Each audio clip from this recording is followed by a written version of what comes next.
नमस्कार सर्वांचे. चला तर विद्यार्थ्यांनो, आजच्या व्हिडिओमध्ये आपण TCS आणि IBPS पॅटर्ननुसार म्हणी आणि त्यांचे अर्थ पाहणार आहोत. तर अत्यंत परीक्षेसाठी उपयुक्त असा घटक आहे. कोणतीही परीक्षा असो यावरती प्रश्न असतोच. तर चला पहिली म्हण पाहूया. दात कोरून पोट भरत नाही. या म्हणीचा अर्थ असा विद्यार्थ्यांनो, मोठ्या व्यवहारात थोडीशी काटकसर करून काही उपयोग होत नाही. पुढील म्हण आहे, दाम करी काम बेबी करी सलाम. या म्हणीचा अर्थ असा, पैसे खर्च केले की कोणतेही काम होते.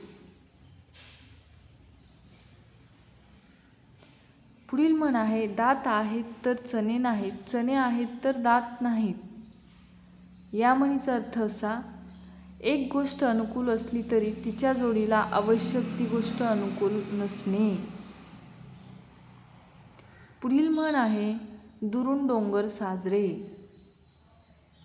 या म्हणीचा अर्थ असा, कोणतीही गोष्ट लांबून चांगली दिसते परंतु जवळ गेल्यावर तिचे खरे स्वरूप किंवा खरे रूप कळते. पुढील म्हण आहे पाचवी, दुधाने तोंड भाजले की ताक पण फुकून प्यावे लागते. या म्हणीचा अर्थ असा, एखाद्या बाबतीत अद्दल घडली की प्रत्येक बाबतीत सावधगिरी बाळगणे. पुढील म्हण आहे, दृष्टी आड सृष्टी. या म्हणीचा अर्थ पाहूयात. या म्हणीचा अर्थ असा, आपल्या मागे जे चालले त्याकडे दुर्लक्ष करावे. पुढील म्हण आहे, धर्म करता कर्म उभे राहते. या म्हणीचा अर्थ देखील पाहूयात.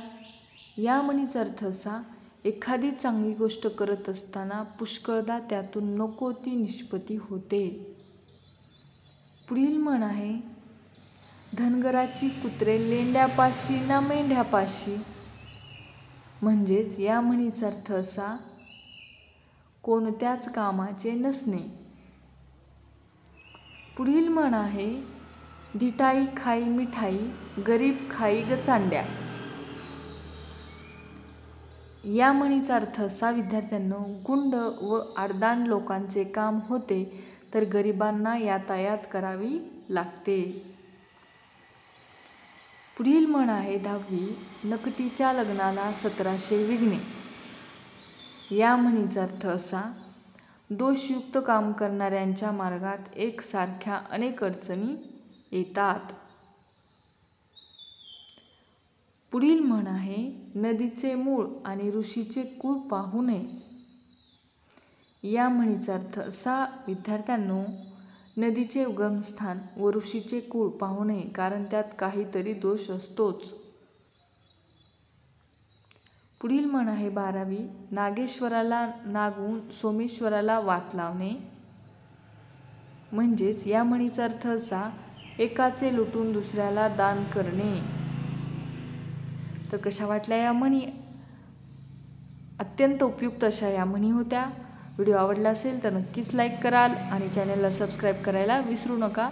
भेटूया अशाच मराठी व्याकरणाच्या नेक्स्ट लेक्चरमध्ये. तोपर्यंत धन्यवाद.